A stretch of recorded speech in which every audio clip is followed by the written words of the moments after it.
everyone, welcome back to Webtech Tutorial.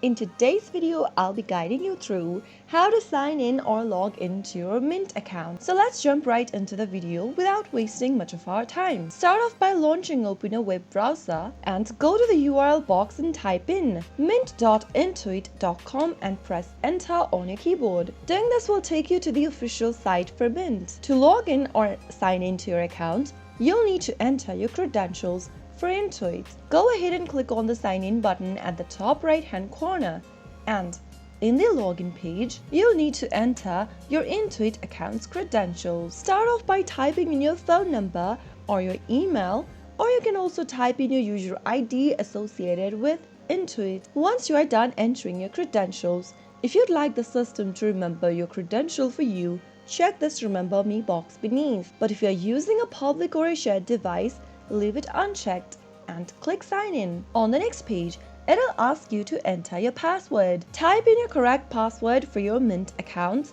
in the text box and click continue. If you don't want to use the password, you can also click on this text option. Once you click on the text option, it'll then send you an SMS code on your registered phone number. Simply enter the code and you'll be able to log into your Intuit account. If you want to go on with password, type in your correct password and click continue. On the next page, you'll need to enter your text code or the email code. Select one of the method between text or email and click on it. You'll then receive a verification code on your email inbox or your mobile number. According to your selection, go ahead and enter the code that you receive and click on continue. Soon after you do that, you'll be able to log into your Mint account and you have successfully logged in. That's all for today's video. If you found the video to be helpful, go ahead and give us a thumbs up. Don't forget to subscribe to our channel by hitting the subscribe button.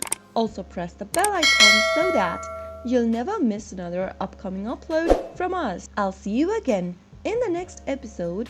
Goodbye till then.